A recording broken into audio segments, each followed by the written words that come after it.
Great to see you all here today. And thank you, Debbie. As Debbie has said, today's topic is NextGen Higher National Qualifications for Engineers, and this will be presented by our colleagues from SQA.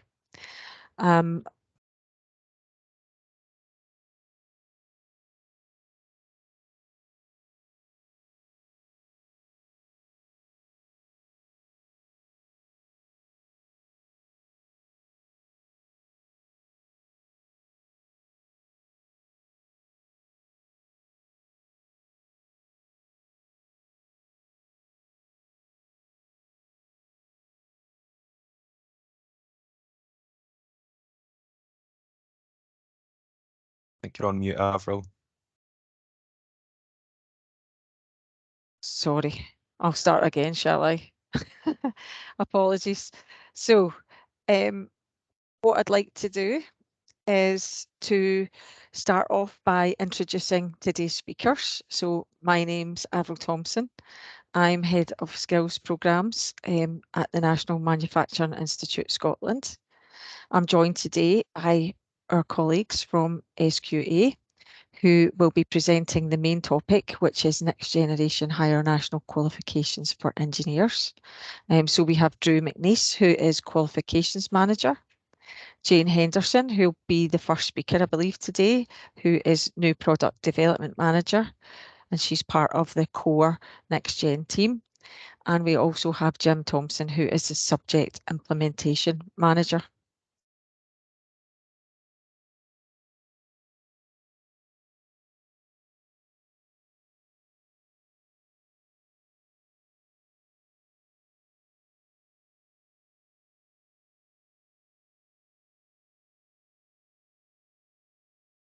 Sorry, Avril, you've muted again. It's done that.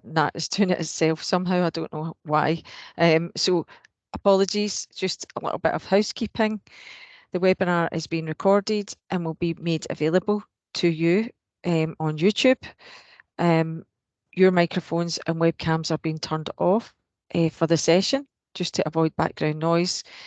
During the presentations, you're very welcome to post questions through the session chat tool, and there will be time at the end for each of the speakers to answer your questions. And there's a short survey that we'd really appreciate if you could answer that at the end.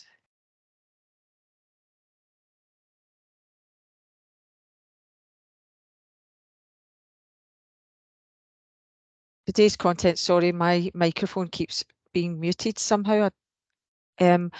Today's content will cover an introduction to NMIS, a very brief overview to the Manufacturing Skills Academy at NMIS. I'm then going to hand over to our colleagues at SQA, who will go through the main body, which is NextGen Higher National Qualifications for Engineers. And then we'll have a short time at the end for comments, questions, and any interest in the topic. So NMIS, National Manufacturing Institute for Scotland, we are essentially, our vision is to transform the high value manufacturing industry in Scotland. So it brings together industry, academia and public sector to work on groundbreaking research and also to boost skills of our current and future workforce. So our ambitions are to increase productivity by reducing barriers to innovation, to bring new jobs and strengthen the supply chain in Scotland, and also to enhance the economy by bringing additional investment in manufacturing into Scotland, and also to create a talent pipeline, so attract and create and skill and upskill our current and future workforces with the skills needed to transform the manufacturing industry. So we are part of a number of collaboration. So we're operated by the University of Strathclyde. We're part of the High Value Manufacturing Catapult, and we're supported by a wide range of government organisations.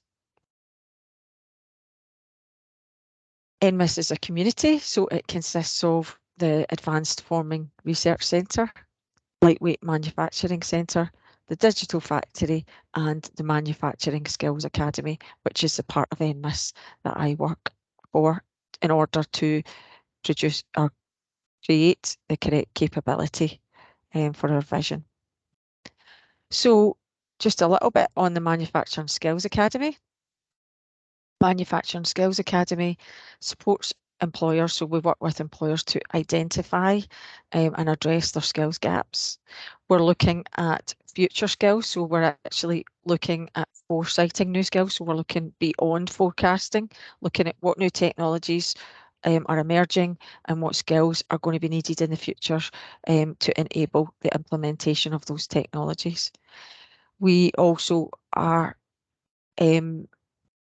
encourage youth to pursue a career in manufacturing by showcasing it as a clean, high-tech industry, which is accessible.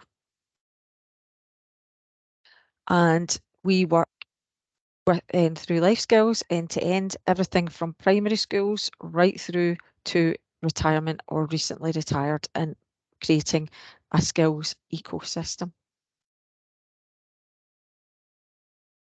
What I'd like to do now is to hand over to our speakers, Jane, Drew and Jim, and I believe Jane is going to speak first and present NextGen Higher National Qualifications for Engineers. So I'll just stop sharing and hand over to Jane.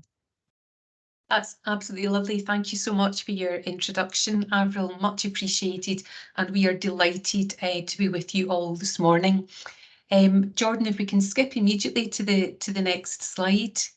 Our purpose today is to showcase our NextGen HN qualification, obviously in engineering, to share the qualification framework, the knowledge and skills that are encapsulated in that, approaches to meta skills and whole qualification grading, which are new components of the NextGen product. And I'll just move on to the vision slide. Thank you, Jordan. There is a vision for all of our NextGen qualifications, which is to deliver dynamic and flexible qualifications. They're going to develop skills, self-awareness, creativity, and resilience. They are to meet industry and societal needs and will empower and enable learners to thrive in our incredibly fast-changing and complex world. Thanks. Next slide, please. So it's an ambitious vision, but I think we're probably united in this room in knowing that whatever area we work in, we must be ambitious. Our NextGen qualifications are all united by having a set of design principles. So engineering, along with everything else, is fitting in with these design principles. And quite a lot of this, if you haven't encountered NextGen before, will feel quite new to you. So I want to just run through each one of these bullet points. For the first time, HNCs and HNDs are designed to be individual qualifications. The HNC, the level 7, and the HND level 8 have been disentangled, and there will be 2 120 SCQF credit points at level 7 and level 8 for each of the separate qualifications. A key aim of the whole project is that rather than having up to 15, 12 individual units that candidates complete, there will be larger and fewer units and a much bigger emphasis on project work.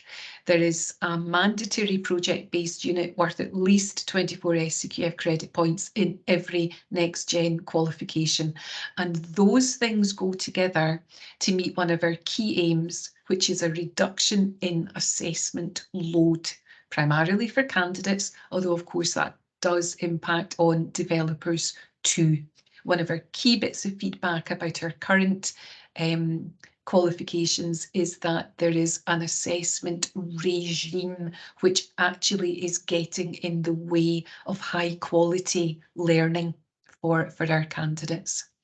All of the qualifications incorporate opportunities for learning for sustainability, and engineering, as you can imagine, is in a very strong position here with the standards already required for work in this area.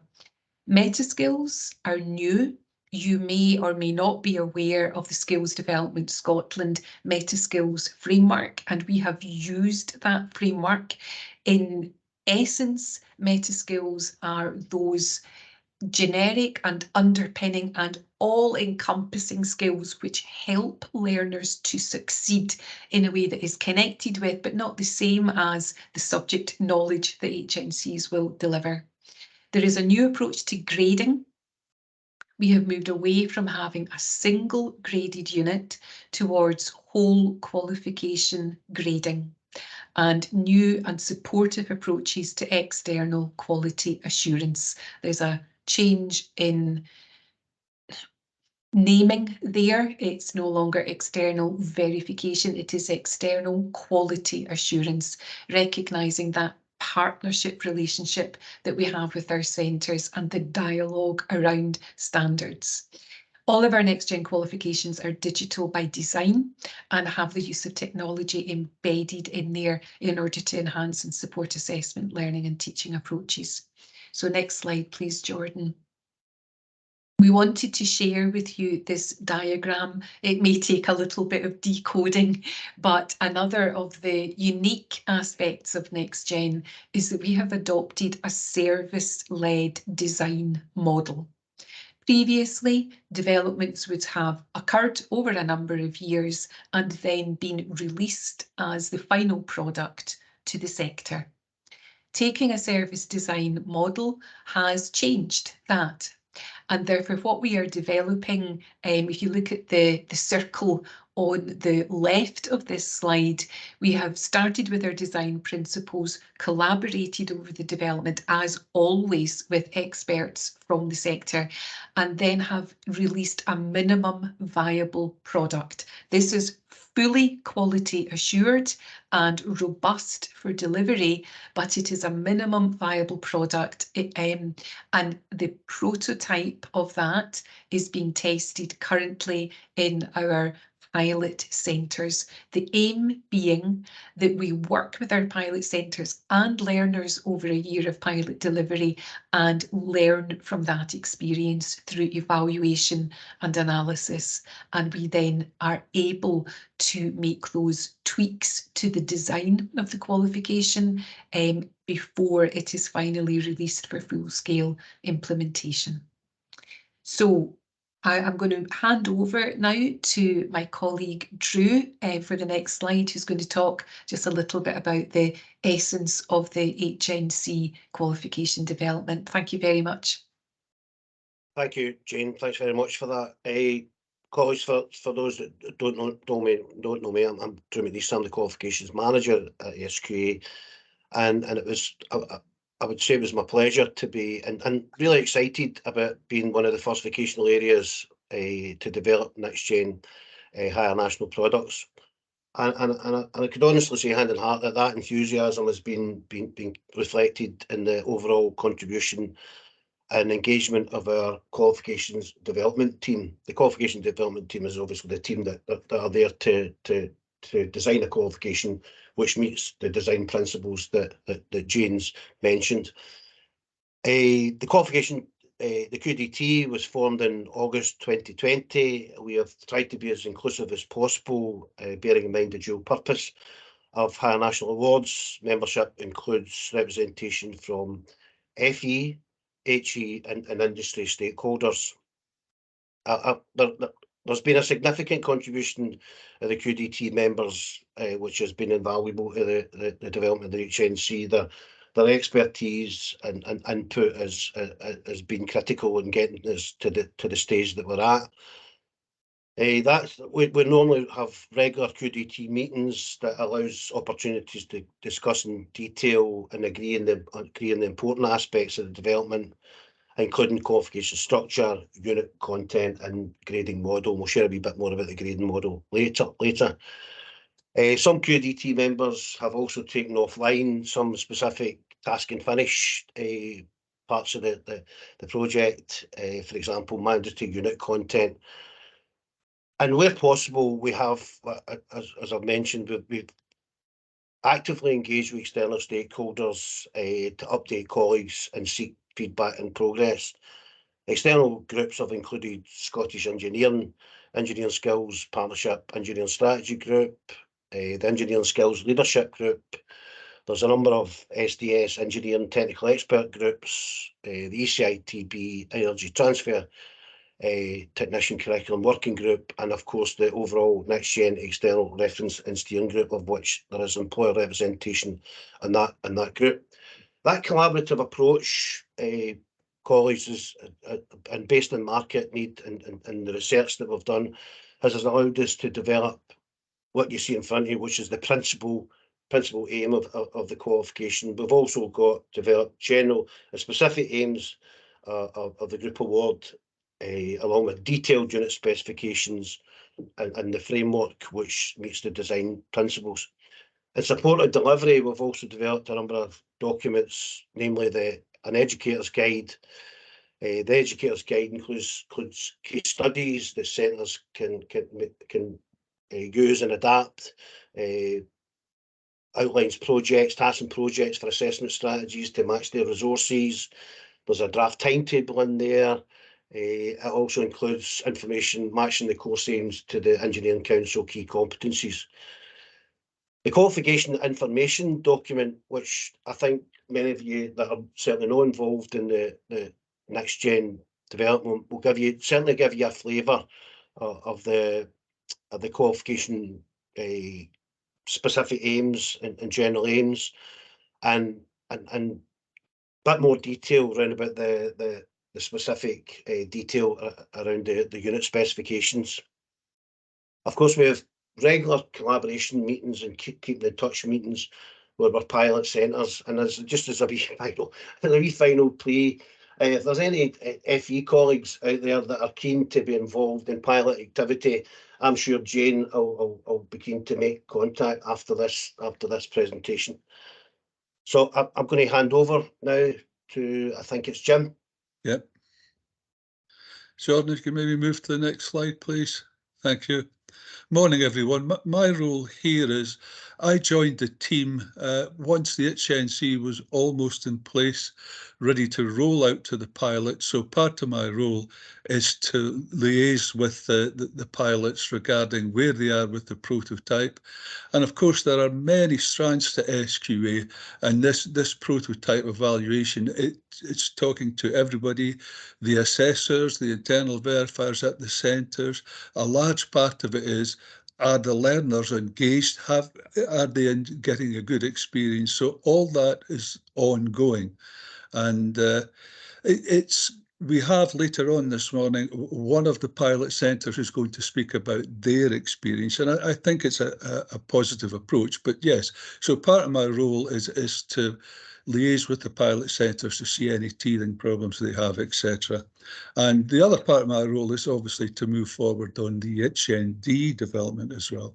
But during the pilot, there's been some emerging themes evolving. And Jordan, if we can maybe move on to the next slide. Now, as you can see, I mean, there are quite a lot of positive to this, but I'm mindful, I mean, after 40 odd years in the classroom, having full-time engineering students, day release engineering students coming from industry, there's over the past, whatever engineering award it's been, there can be a fog of assessment sort of descend upon candidates. And sometimes they can lose focus on it's an engineering award. And what we should be doing with these engineering awards is making the tasks we give them align closely to what they do in industry. And I have a range of day release candidates that come in, and sometimes what they get does match with industry and is relevant. Sometimes it's not. One of the key things is for the NextGen is this approach to grading. Now, if you're familiar with the current graded Unit 1 exam, It's a 3-hour exam encompassing some core units. Now, I tend to have day release candidates coming in from industry in the same classroom as the full-time candidates. Now, this graded Unit 1 exam in engineering is set on a Friday in May, towards the middle of May, and most full-time candidates will have that full week to prepare for the exam. The day release candidates is a bit different. Larger organisations, they tend to say to their day release candidates, okay, your work schedule for that week is taken off, you come into the training centre and you can study for that full week building up to the exam on Friday. Or they can say, you can go into the college if you have any questions, ask the lecturing staff, etc. Not all organisations can do that. I've got many apprentices that need to be taken off jobs and taken into the workplace to fix something. So the 3-hour graded unit exam, focusing on certain units, has served its purpose. We've been able to allocate a grade, an A, B or C to candidates. And if you look at the fourth bullet point from the bottom, one of the key things for me is this whole award grading. What we mean by whole award grading, it's 12 out of the 15 credits. In the engineering HNC, it's made up of 15 credits, 12 are core. And it won't be a surprise to you, there are 6 core units of engineering principles, mathematics, and professional practice, which mirrors the Engineering Council's key competences. The next 6 credits that will be part of the grading is where we have what we call restricted core themes. Could be electrical, could be mechanical, it could be engineering systems. So this grading, what we call the holistic approach to grading, is over the year, it's over the award, it's not concentrated into a 3-hour exam at the end of the year. And I think that's got to be fairer for the day release candidates that are coming from employment. The other emergent theme is that candidates are liking the reduction in assessment. It's moving away from unit by unit, outcome by outcome, whereas I say some day release folk can come in and say, well, that's not relevant to my workplace, Jim. And you've got to say to them, well, but it's part of the course. There's a flexibility in NextGen for a centre, a college, to liaise with their local industry and say, we've got bigger project-based tasks. We'd like to get a theme round the work that you do and match it in closer to what your day release candidates are doing. And as I say, that we have an example of that coming up. So I think there's a lot of positive themes coming out of it. And from an employer's point of view, the whole award grading, as I'll call it, although it's only 12 out of the 15, has got to be a big thing. And also this adoption of meta skills, which we'll come on to fairly soon. Can we move the slide on, Jordan? Now, this is another key, one of the keystones of NextGen. Candidates will by and large come in, they may not necessarily know what meta skills, but they will have a degree of innovation, self-management, etc. And what the concept is during the induction week, they will do a self-assessment. They will measure where they are. Now, moving away from an outcome-by-outcome assessment into project-based tasks, we can make these tasks as group activities related to a local employer. So they will do an initial assessment. Some will be quite far in advance, some may not be. But the whole concept is a meta skills is to make them more employable, a closer match to what's required for team working, a closer match for what's required for industry. And they will, at the end of the course, see where they've moved. And it's a journey. It's a journey they're going to go on from the start in August, September to May. And they will have a meta skills profile. And I'm mindful of the fact that round about Christmas time, day release apprentices, their employers generally want an update of where they are on the programme. And every employer is different. Some employers say to me, I only want to know by exception. If somebody's struggling, let me know. Otherwise, I'll presume everything's okay. Other employers say, no, we're paying them to come to the college. We want chapter and verse on where they are in the programme. And so meta skills might be an avenue, and also where they are in the grading profile. So I think it opens up opportunities, well, more opportunities for centres, for the colleges to have dialogue with the employer regarding their apprentices. If we can maybe move on to the next slide, please, Jordan. And this is where I think the grading one is probably one of the key things for me. Instead of a 3-hour exam, we're going to be able to measure a journey, because it's no new activity. It is the work they submit. Now, we have, there are different grading models within SQA during the pilot phase, but engineering are going for what's called the holistic grading model. And as I said, that's 12 out of the 15 credits. It excludes the 3 options. But what it does is there's a grading criteria. I think there's 9 criteria, and it's no surprise to hear the criteria, the quality of work they submit, are these submissions on time, etc. And the key here is we're not waiting to May and saying to an apprentice or a candidate, you're going into a 3-hour exam and you're going to get an A, B or C, that's the end of the story. You're taking them on a journey as they submit the work from August through to May. You will hopefully sit down, the assessor can sit down with the candidate and say, okay, this works a wee bit like here, but you're good there. If you want to maybe get a better grade, why don't you think about improving X, Y, and Z? And so you're taking this candidate along the journey. And to me, that's another opportunity to open up the dialogue between the centre and the employer as well. So we're in a pilot phase just now, and both pilot centres are thinking about looking at, well, they're pretty far down the road now. These 9 criteria, it's how you actually implement that criteria to be fair to all and across all centres, so the distinction in Centre A is the same as the distinction in Centre X. That SQA will have the external quality assurance process to ensure that happens. But the candidate at the end of the year will have a grading profile, and it's then what do we do that information with employers, etc. The actual grading statements are on the next slide. If we can maybe move to the next slide, please, Jordan. So there you are. If they complete the course, they will have achieved. And as I say, whether you get a merit or distinction, it's this grading, the holistic grading criteria. The holistic grading criteria is no secret. It's available on the SQA website, and the last slide is giving you pointers of where to go. So the grading criteria, for example, you can tell whether somebody's just doing the minimum in their submissions, where somebody's put a bit more effort in, especially with quality of distinctions. You can look at a report, whether it's a lab report or whatever, and say, this is it. This is the benchmark here for distinction. So I'm hoping that the grading model will suit Dairley's candidates better. I'm hoping that the meta skills profile will suit Dairley's candidates better as well. If we move on to the next slide, please, Jordan.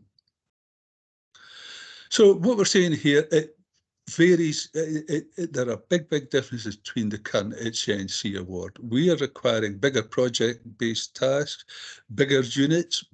We are requiring these tasks to be integrated across units. Now, it may be, for example, if a company works in the renewable energy market, they may want a candidate to have some mechanical skills as well as electrical skills, and we would hope to encompass that. So we're not putting candidates through a hurdle just because the award says you've got to go over this hurdle. We would hope to be able to relate that to the work at these, if they come from Dairley's, what the work they do. And we would hope to, yes, meta skills is something that we all have, but we would hope to make them more aware of, are they good in a team? Are there some skills that would help them fit better into a team? That sort of thing. And we're hoping that these larger project-based assessment tasks can be more related to what they do in industry. And what the pilot is showing is that learners have benefited from that. And I say we'll be coming to one of the centres fairly soon. The candidates have seemed to benefit because they can get lost in this fog of assessment, say, why am I doing this? And this assessment's like an assessment I did last week. And the candidates are beginning to say now, the learners that we have this year, we're beginning to say, this is better, this is different, this is new, and I'm learning about the engineering and not going through hurdles. So I think if we just move on to the next slide, please, Jordan. This is what I think are the key things here that for me, for NextGen, they can focus on being an engineer. You know, we've tried to match these to the key competence required of an eng tech. And we're hoping that with the inclusion of the meta skills, make them aware of this profile and how to improve it will benefit them as well. Grading them across the whole award in a constructive, it's not a case of saying, well, you're sitting an exam, mate, and you're either an A, B, or C. Tough luck. It's not a question of that. It's giving them a progress report as they go, as they submit work, and in a positive manner, and say you can improve this, etc. And the second last bullet point is the centres can form project type assessment tasks for their local industry. And at the end of the day, centres have to make judgments about where these candidates are on the grading profile. There's a problem with I think with most software systems that it will just show a pass, a merit or distinction. But there's no reason why a centre, if they've got day release employees, can have a professional discussion with their employer and say, your candidate has got this grade because of, and show them the grading profile. Once again, it's a pilot year and this will evolve. So I think there's a lot of positives coming out. And if we maybe move on to the next slide, please, Jordan. As we've tried to encompass the key competences of the Engineering Council, we're in discussion with certain professional bodies. The IMechE have come on board and they're saying that these qualifications are fully meeting the academic requirements.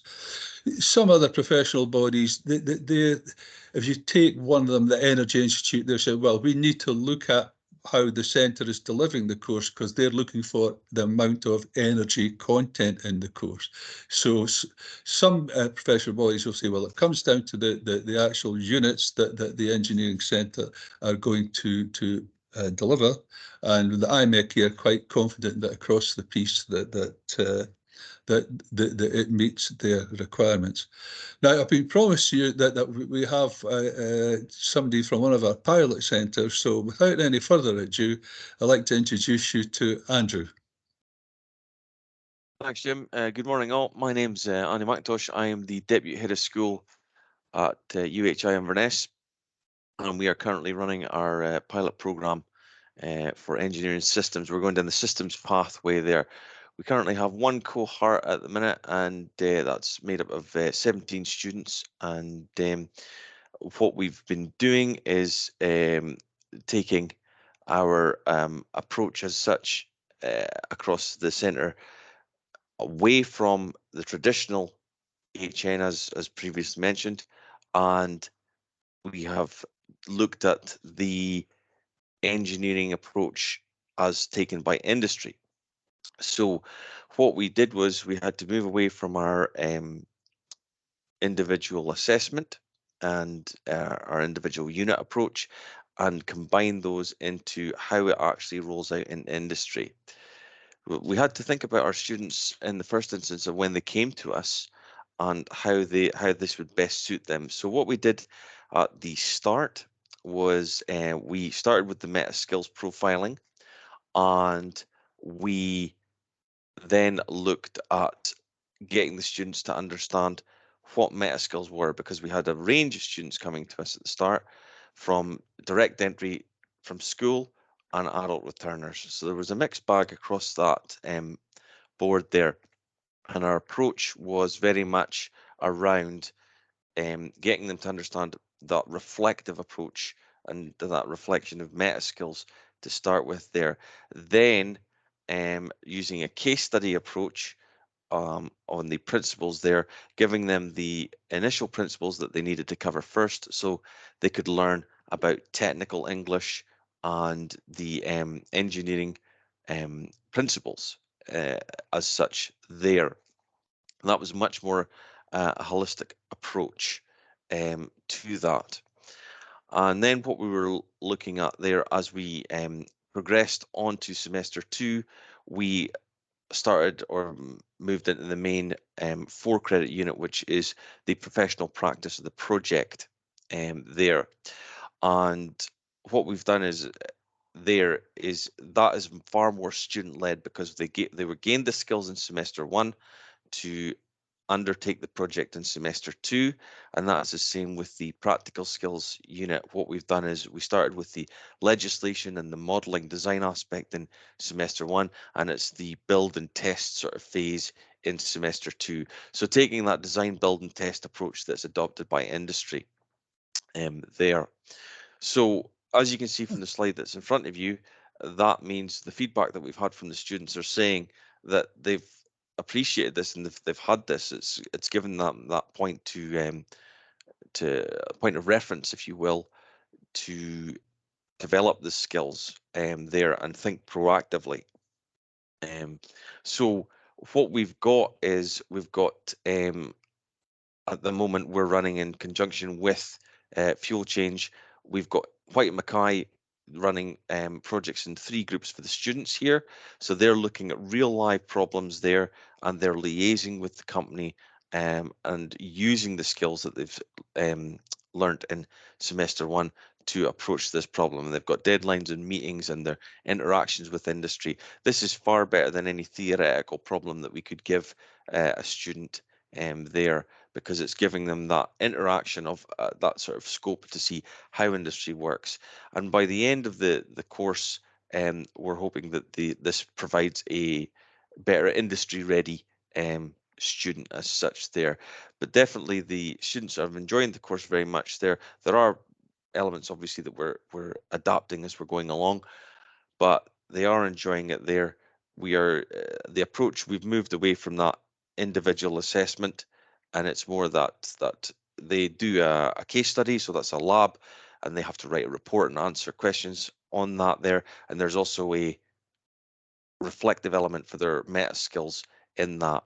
Anything that needs to be covered by the criteria of the award that we don't cover in the case studies is adopted through our virtual learning environment, which is Brightspace, and they have a range of quizzes there. What we're doing in addition to this as part of the pilot program for articulation in industry or further study is that we are rolling out a longitudinal approach of exam preparation techniques on those quizzes there, so that the students are prepared for degree level entry and if they wish to progress there. But with the rollout of the project and the way that we're rolling out the project, this should hopefully give them an insight as to what industry is like there. And we give it's basic principles there so that the employer can take that student and then adopt their ethos, their approach, what systems they use in that sense there. Okay, thanks very much. Right. I'm not sure. Thank you, Andrew. That's good to hear, and I think that there's quite a lot of positives coming out of this. I have to reinforce though that we only have 2 pilots this year, and we are hoping to get more pilots, and Jane may or Drew might speak about that later. But yes, it would have been good if we'd had more pilots, but I think it's just the way the FE industry is. You know, there's a lot of churn in the industry just now, but we're getting a good, and I think that Andrew demonstrates that UHI they've bought into this reduced assessment project-based task, and the candidates are getting the benefit of it, and hopefully these candidates, whether they're full-time and will go into employment or whether they're day release coming in and they are in employment, I think they will have a better understanding of what an engineer is about. And if we could just move on to the next slide, please, Jordan. And just we're focusing on the HNC today, but I just want to reassure you that the HND framework is proceeding apace. And as Drew mentioned earlier about the QDT, the development team, there's a lot of synergy between the writers who are predominantly in FE and our industry partners are on the QDT. And a good example of that in the HND, we've got a sustainable design unit, and that was being put out to an industry expert. He has fed back in some comments to the unit writer, and so the industry expert is shaping the landscape for sustainable design and what's new and current. The author will then shape that into a unit which is suitable for the learner group we will have at the HND. And I know that most folk think of day release as HNC, but over the years, I've had a few keen candidates who have wanted to continue in employment, but continue to do an HND. And sometimes their employers have said, well, no, we can't afford you to go. But I've had some keen apprentices that have said, right, Jim, I work shifts, so can I do my classes roundabout shifts? And these folk tend to be very dedicated and come in. And in many cases, I'm mystified. We have full-time candidates all week, and somebody will come in industry for 2 afternoons a week or whenever they can, and they overtake the full-time candidate. It's the motivation level.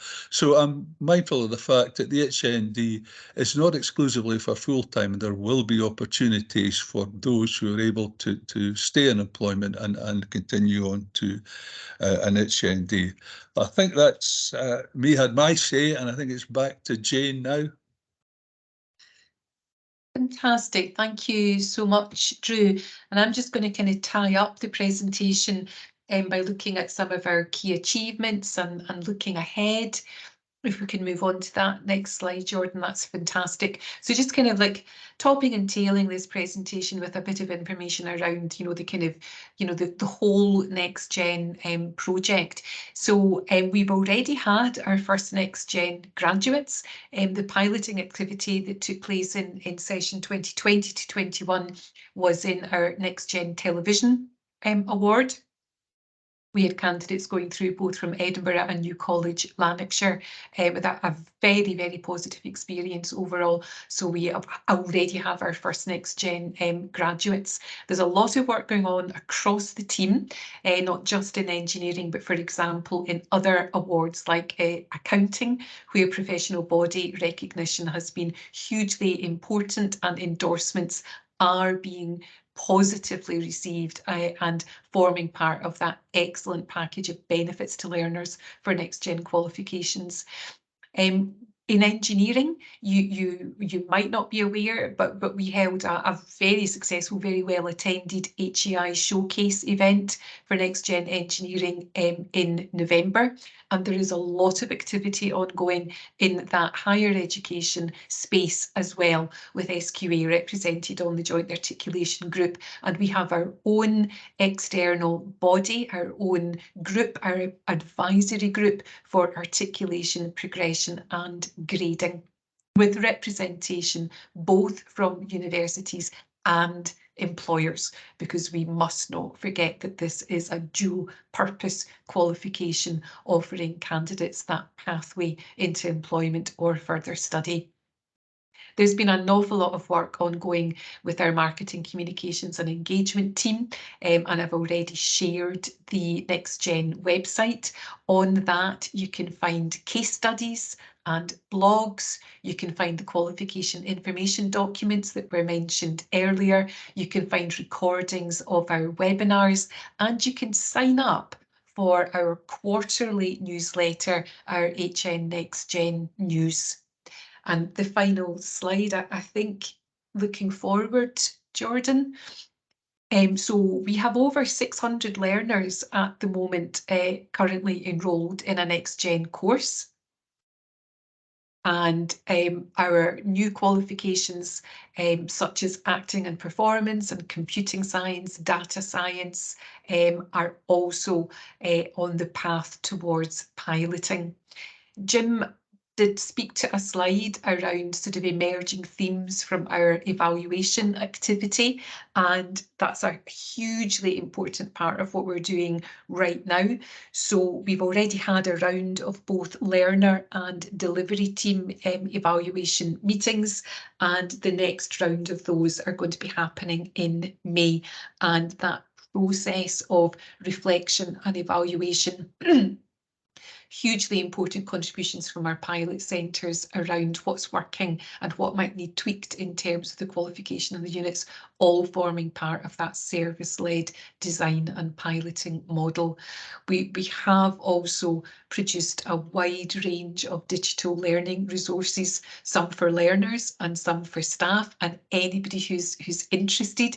So once again, if you have the time, please do go on to that link to the NextGen website and you will find a range of SQA Academy modules. There's a very, very good one, which is just an introduction to HN NextGen. So if you key into that, tap into that, you'll find a lot of the information in a little bit more detail than we've been able to share with you this morning. And I think the last slide before moving on to kind of open questions is just our resources. So once again, I've put it in the chat, but a wee link there to our website, to the academy courses that I've just been mentioning, that opportunity to subscribe to our NextGen newsletter.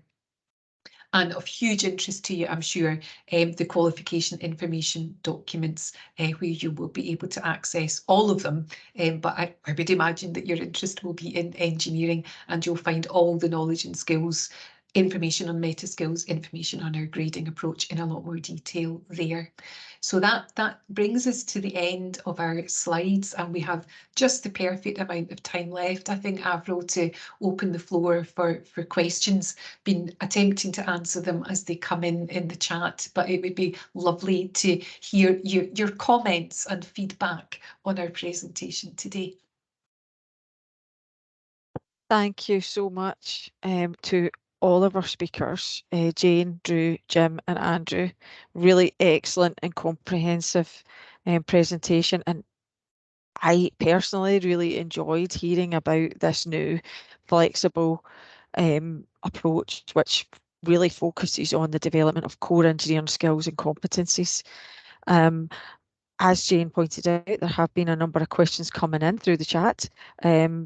As we've been going, some of those have been answered. However, what I would like to do is just to, we have one new question from Alan Colquhoun, who is asking, how does this HNC HND development relate to the revision of the engineering modern apprentice?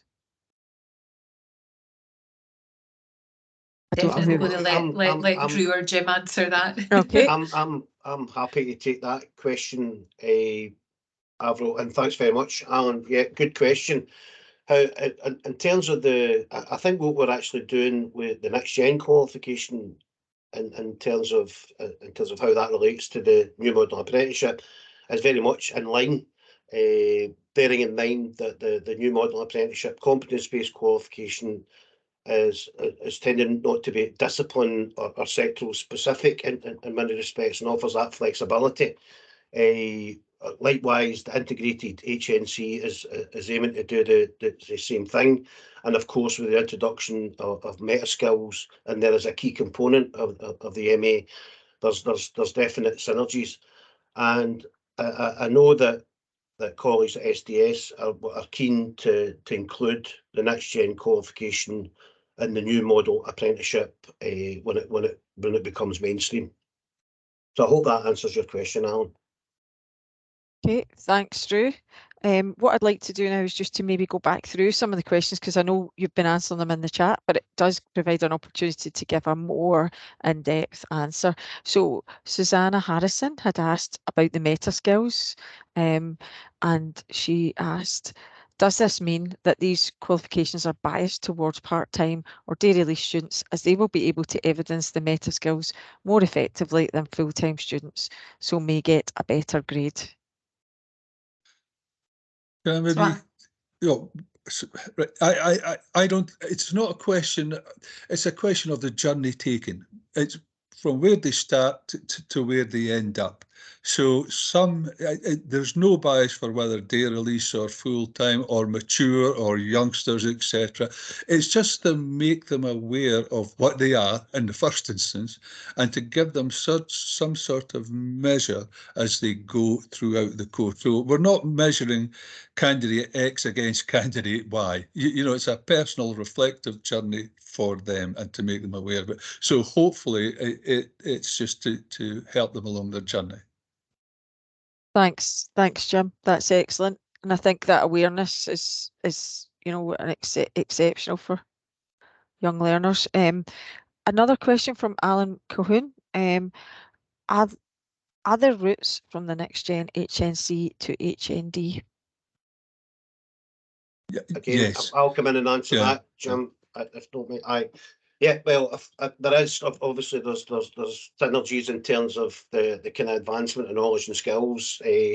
However, you don't need to have completed the HNC before you do the HND. That's one of the key design principles that we have. That have standalone 15 credit HNC and HND. So of course there's linkages, because the topics will pretty much be the same. Probably obviously more advanced in the HND, because it's at a higher SCQF level, Scottish Credit and Qualification Framework level. So there needs to be that ramping up of knowledge. Alan, I hope that answers your question. Thanks, Drew.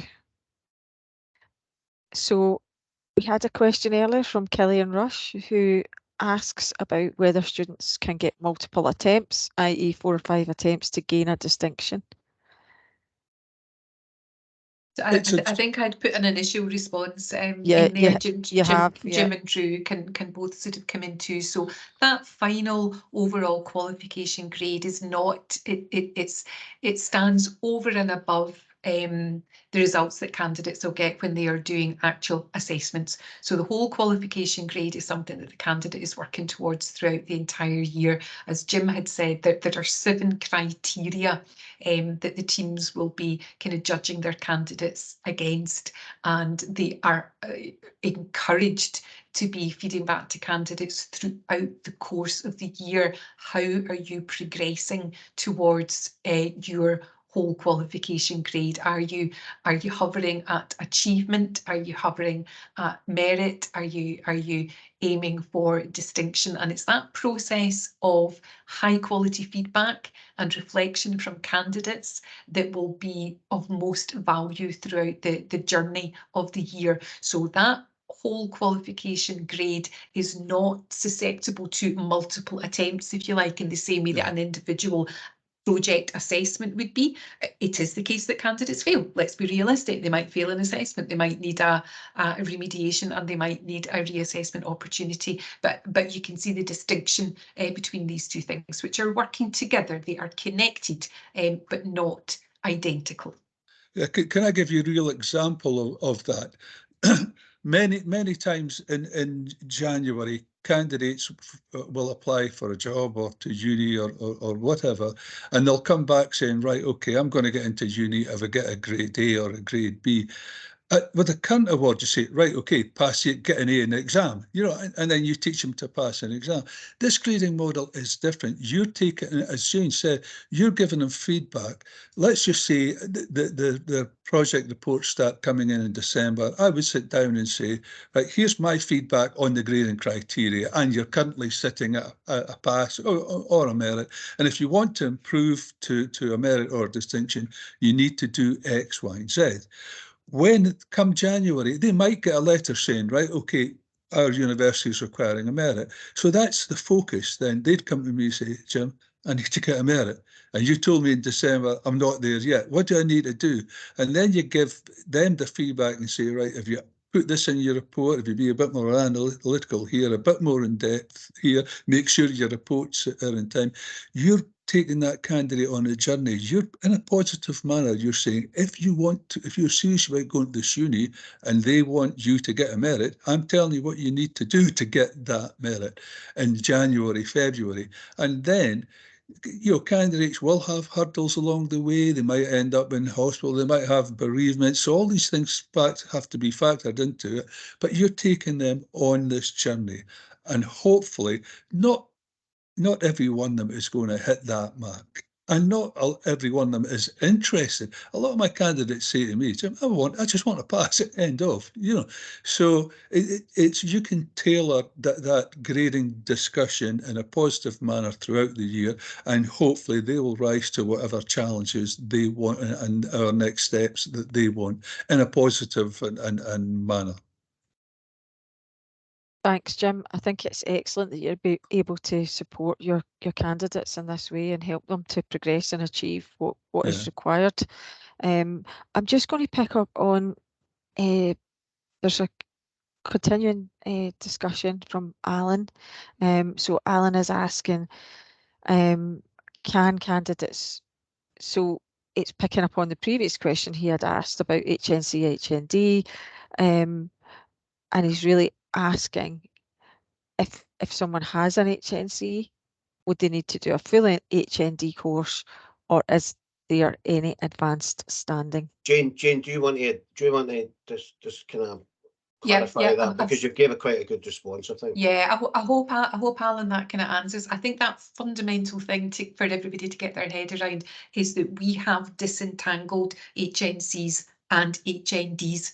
So any candidate that does an HNC is going to emerge with an HNC, and it's got its 240 STQF credit points. If they then want to do an HND, they are enrolling separately on that HND course, and that is also a standalone at level 8 of 240 STQF credit points. So for any candidate going from a NextGen HNC to a NextGen HND, there is no need for any advanced standing. They enrol on one course, they complete it, they enrol on the other, and they complete it.